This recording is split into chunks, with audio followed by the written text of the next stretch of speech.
कि चिराग पासवान वो नेता है जो कि मोदी को भी झुका दिए। कहा मुझे 5 सीट चाहिए तो 5 सीट उसको मिला। मोदी को भी झुकना पड़ा उनके आगे। उनकी लोकप्रियता के बारे में क्या कहना चाहेंगे, सो बताइए? 400 पार डीजल होगा, पेट्रोल होगा, हम्म। आपको सरसों का तेल होगा, यही सब होगा 400 पार। और तो कुछ पार 400 पार होने वाला नहीं। एक वीडियो में मैंने देखा कि तेजस्वी दिखा रहे हैं कि उनके जो है कमर में बेल्ट लगे हुए हैं और पब्लिक को कह रहे हैं कि देखिए मेरे पास कमर में बेल्ट लगे, डॉक्टर ने हमको बेड रेस्ट दे दिया है, लेकिन हम आप लोग के लिए बेड रेस्ट में नहीं गए। क्यों? या हम सोएंगे तो दिक्कत हो जाएगा, हम चाहते हैं मोदी को बैठा दें। क्या कहना चाहेंगे आप? मेरा आपसे कड़वे सवाल ये है कि जब पूर्णिया में तेजस्वी जी गए थे तो उन्होंने कहा या तो एनडीए को वोट करो या इंडिया को वोट करो, लेकिन थर्ड पार्टी को वोट मत करो, जो कि वहां से पप्पू यादव भी खड़ा थे। पप्पू यादव वो नेता है जो कि गरीबों, दलितों, वंचितों का मदद किए हैं, चाहे लॉकडाउन हो, चाहे कोरोना काल हो, चाहे बाढ़ पीड़ित हो, हर में किए हैं। तो फिर तेजस्वी पप्पू यादव को क्यों देखना नहीं चाहते थे? सो बताइए। नमस्कार, आप देख रहे हैं पब्लिक सपोर्ट 24। में हूं आपके साथ प्रमोद कुमार। इस वक्त हमारी टीम है बिहार के सुपौल जिले में। दोस्तों, जहां मैं मौजूद हूं ये महेशपुर पंचायत है। मेरे साथ बात करने के लिए तैयार आज है गुड्डू पासवान जी, जो आरजेडी के जिला सचिव है। हाल ही में लोकसभा चुनाव खत्म होने वाला है और 4 जून को रिजल्ट भी आने वाला है। हम जानने का प्रयास करेंगे कि सुपौल की रणनीति कैसी रही है, क्योंकि यहाँ से दिलेश्वर कामेत जी और चंद्रहास चौपाल जी दोनों में काफी टक्कर चल रहा था। आखिर कौन निकलने वाले हैं सुपौल से, हम जानेंगे आरजेडी के जिला सचिव से। बहुत बहुत स्वागत है आपका। स्वागत है। कैसे हैं सर आप? ठीक है सर। आरजेडी के जिला सचिव आप हैं। इस बार के चुनाव का जो है आरजेडी मुद्दा रहा है सुपौल में, वो किस एजेंडे को लेकर रहा है? चंद्रहास चौपाल को टिकट दिया गया जो कि दलित समाज से आते हैं, कैसा लग रहा है आपको?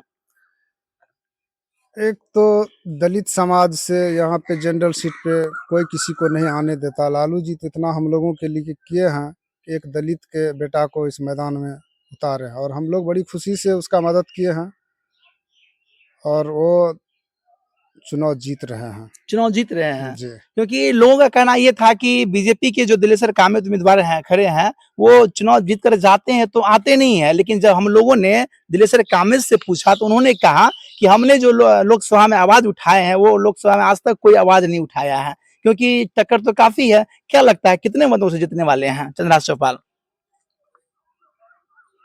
वो तो 1,00,000-2,00,000 का तो नहीं बोल सकते, लेकिन जीत जाएंगे। जीतने का जीतना तय है उसका। पूरा तय है? कैसे कर सकते हैं आप दावे के साथ? हम लोग क्षेत्र घूमे, हर एक जगह गए हैं, जी जी। हर एक जगह अनुमान लगाते हैं कि माननीय सांसद दिलेश्वर बाबू से बहुत लोग नाराज हैं कोरोना काल के समय से। कोरोना काल समय में जब उन्हें किसी ने फ़ोन भी किया तो बोला कि तुम अपने लिए प्रदेश में कमाते हो, मेरे लिए नहीं, कोई गाड़ी की व्यवस्था नहीं है, कोई ये नहीं है। इससे बहुत नाराज़गी और वो वीडियो भी वायरल हुआ था और आज तक तो क्षेत्र में कोई नहीं है देखा। ये बात तो सही है। मेरा आपसे सवाल है कि चिराग पासवान जो बीजेपी में जुड़े हुए हैं, एनडीए में, और आप भी पासवान समाज से आते हैं, तो आप जो है आरजेडी की जगह बीजेपी में ज्वाइन क्यों नहीं लिए, जो आरजेडी में ज्वाइन लिया? चिराग पासवान नाम का दलित है। हम्म। दलित हम लोग हैं, गरीब हम लोग हैं, तो हम लोग दलित हैं। पिछड़ा आदमी जो है वो समझते हैं कि गरीबी क्या होता है। चिराग पासवान गरीबी नहीं समझ सकते हैं, इसलिए कि वो चांदी के चम्मच में खाए होंगे। आपको क्या लगता है चिराग पासवान जो है अपने समाज को नहीं देखते हैं? अगर नहीं देखते हैं तो उनके इतने फैन फॉलोवर कैसे हैं? कैसे वो प्रसिद्ध नेता बनते जा रहे हैं? वो देखते तो हरिजन के आरक्षण की कटौती की बात होती है, उसका विरोध करते, जैसे रामविलास पासवान जी ने कई बार किए हैं। उसके रीजन में हरिजन के विरोध में एक लफ्ज भी कोई नेता में दम नहीं था निकालने का। लेकिन ये तो बीजेपी के पीछे भागते हैं, सीट और सत्ता के भूखे हैं। मेरा सवाल ये आपसे है कि चिराग पासवान वो नेता है जो कि मोदी को भी झुका दिए। कहा मुझे 5 सीट चाहिए तो 5 सीट उसको मिला। मोदी को भी झुकना पड़ा उनके आगे। उनकी लोकप्रियता के बारे में क्या कहना चाहेंगे, सो बताइए? मोदी जी तेज तरार हैं, हम्म। ये बात 100% सही है। 5 सीट दे के 7% हम लोग दलित आते हैं, जिसका वोट उसने कलेक्ट करने का काम किया, लेकिन 7% वोट कलेक्ट नहीं हो पाया है, नहीं होगा। दूसरी बात है कि 5 सीट पे ही चिराग पासवान क्यों सिमट गए? एक होना चाहिए था। उससे कम परसेंटेज वाले लीडर हैं जिसको 15-15 सीट मिला, 10-10 सीट मिला, और उस 7% पे 5 ही सीट पे सिमट गई, इसमें क्या कारण है, वो उसका जवाब वो देंगे हमको। तो मेरा आपसे सवाल ये है कि इस बार जितने बीजेपी के नेता हैं सब कह रहे हैं कि इस बार भी 400 पार, आपको क्या लग रहा है बीजेपी कितने सीट लाएंगे? 400 पार डीजल होगा, पेट्रोल होगा, हम्म आपको सरसों का तेल होगा, यही सब होगा 400 पार, और तो कुछ पार 400 पार होने वाला नहीं है। क्या लगता है आपको महंगाई चरम सीमा छू रही है? छू रही है, नहीं छू दी है, अभी भी आप देखिए ना, गरीब और गरीब हो गया है। आपको मैं बता दूं, प्रधानमंत्री मोदी ने खुद कहा है कि जब पंडित जवाहरलाल नेहरू प्रधानमंत्री थे तो उन्होंने कहा था महंगाई बढ़ जब गई थी तो कहा क्या पड़ोसी देश में युद्ध चल रहा है इसीलिए महंगाई बढ़ गई है, लेकिन अभी भी तो अन्य देशों में युद्ध चल रहा है, यूक्रेन लीजिए, रूस लीजिए, तो महंगाई कहाँ लग रहा बढ़ रहा है? आप कह रहे महंगाई बढ़ रहा है।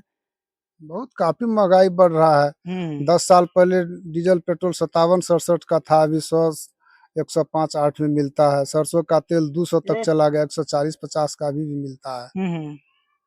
तो हर बताइए चीज बिहार की जो इस बार चुनाव लोकसभा का है जिसमें आरजेडी जो है 40 में कितने से चला रही है आपके हिसाब से? हमारे हिसाब से तो 30 से अधिक आनी चाहिए। 30 से अधिक आनी चाहिए। जी। एक वीडियो में मैंने देखा कि तेजस्वी दिखा रहे हैं कि उनके जो है कमर में बेल्ट लगे हुए हैं और पब्लिक को कह रहे हैं कि देखिए मेरे पास कमर में बेल्ट लगे, डॉक्टर ने हमको बेड रेस्ट दे दिया है, लेकिन हम आप लोग के लिए बेड रेस्ट में नहीं गए। क्यों? कि हम सोएंगे तो दिक्कत हो जाएगा, हम चाहते हैं मोदी को बैठा दें। क्या कहना चाहेंगे आप? देखिए, तेजस्वी जी नेतृत्व करते हैं राजद के, अगर वो बैठ जाते, अस्वस्थ रह जाते, तो फिर जनता भी नहीं जाग पाती। और हम लोग बहुत खुश हैं कि कम से कम बीमार अवस्था में भी हम लोगों को जगाने का काम कर रहे हैं, दलित को, गरीब को, पिछड़ा को, कि जागो, जगाने के लिए उस हाल में भी आते हैं। बेड रेस्ट में ऐसा कोई है नेता जो आएंगे? मेरा आपसे कड़वे सवाल ये है कि जब पूर्णिया में तेजस्वी जी गए थे तो उन्होंने कहा या तो एनडीए को वोट करो या इंडिया को वोट करो, लेकिन थर्ड पार्टी को वोट मत करो, जबकि वहां से पप्पू यादव भी खड़ा थे। पप्पू यादव वो नेता है जो कि गरीबों, दलितों, वंचितों का मदद किए हैं, चाहे लॉकडाउन हो, चाहे कोरोना काल हो, चाहे बाढ़ पीड़ित हो, हर में किए हैं। तो फिर तेजस्वी पप्पू यादव को क्यों देखना नहीं चाहते थे? सो बताइए। देखिए, वहाँ पे आपका जो कहने का है कि वो तेजस्वी यादव जी बोले थे या तो एनडीए को देखिए या इंडिया को देखिए, हाँ वो हाँ। कहने का तात्पर्य उसका नहीं था। बिहार में सिर्फ 2 ही पार्टी था, एनडीए या इंडिया, हाँ हाँ। इस 2 को देखिए। हाँ, इसका या मतलब ये न हुआ कि हम रहेंगे सत्ता पे, बाकी कोई नहीं आए, चाहे पप्पू यादव नहीं आए, देखिए, चिराग पासवान नहीं और कोई नहीं आए। तो चिराग पासवान तो एनडीए में है ही है, हाँ हाँ उसके हाँ। बारे में तो कुछ नहीं बोले। नहीं बोले पप्पू यादव, अगर हम बोले लेकिन उसका भी तो कोई नाम नहीं लिख, पप्पू यादव को मत मत दीजिए, वोट मत कीजिए। कहने का इशारा तो वही हुआ ना सर। नहीं, उसका ये इशारा था कि हाँ इंडिया और एनडीए 2 ही पार्टी है, इस 2 हाँ पार्टी में आपको जिसको चुनना है चुनिए, हाँ। इसलिए कि 2 ही पार्टी में से कोई ऊपर तक जाएंगे। ये नहीं कहा कि पप्पू यादव, अगर पप्पू यादव को कहता तभी रोहिणी आचार्य के साथ जो विवाद छिड़ा हुआ, पप्पू यादव क्यों उसके सपोर्ट में बात करते हैं? सो बोलिए, ऐसी बात नहीं है। वैसे हवा हवाई उड़ जाता है, कुछ बोलता है, कुछ हो जाता है कुछ। चलिए, लोकसभा चुनाव तो 4 जून कर जाने वाला है, आगे विधानसभा का चुनाव, क्या लगता है कि अगला मुख्यमंत्री का चेहरा कौन होगा बिहार से? तेजस्वी यादव होगा, पूरा पूरा 110%।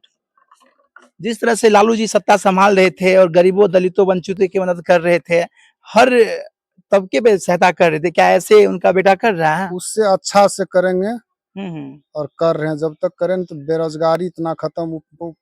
17 साल नीतीश जी रहे, 17 महीना इसके साथ मेरे उप मुख्यमंत्री रहे। अभी तो नीतीश बाबू कहते हैं कि हमारी सरकार थी तो इतना शिक्षक 5 लाख बन गया। 15 साल से भी तो थे, कई ठो उप मुख्यमंत्री भी बदले, बिल्कुल। उस टाइम में क्यों नहीं हुआ? तेजस्वी यादव के रीजन में तो 17 महीना में 5 लाख को तो रोजगार मिला है, और इनकी सरकार आएगी तो रोजगार और मिलना है। तो आप जिला सचिव है सुपौल जिला से, आपको क्या क्या जिम्मेदारी दी गई यहाँ से पार्टी की ओर से? हम लोग को जिम्मेदारी यही दी गई है कि अच्छा से रहना है, जो अब दबे कुचले हैं उनका सहयोग करना है, उसके पीछा समय देना है, किसी को गलत राह नहीं दिखाना है। बिल्कुल। चलिए, जाते आते जो बिहार के तमाम दर्शक आपको देख रहे हैं उनको क्या संदेश देना चाहेंगे आप? मैं तो तमाम बिहार के दर्शक को यही कहेंगे कि इस बार तेजस्वी जी का मदद करें, इंडिया गठबंधन को, और जो भी सीट बाकी है उसमें सहयोग करके 40 में 40 जिताने का प्रयास करें, इसलिए कि मोदी जी को अगले बार 40 में 39 सीट मिले। तो मोदी जी तो बिहार के लिए कुछ नहीं सोचे हैं। बिहार से लोग गुजरात जाते हैं, हमारे यहाँ के मेरे भाई कमाने के लिए, वहाँ भी मार मार के भगा दिया जाता है। और उतना 40 में 39 गुजरात में भी नहीं मिल सकता जितना बिहार ने उसको दिया। 2 टर्म क्या दिया है हम लोगों को बिहार में? कुछ नहीं किया है, सब ठगी है। तो ये थे मेरे साथ गुड्डू पासवान जी, जिनको आपने सुना, जो कि आरजेडी से जिला सचिव है। इन्होंने जो कहा, इनके बात से आप लोग कितना सहमत होते हैं, अपना राय कमेंट करके हमें बताएं। और आप देखते रहे पब्लिक सपोर्ट 24 में। प्रमोद कुमार, धन्यवाद, जय हिंद।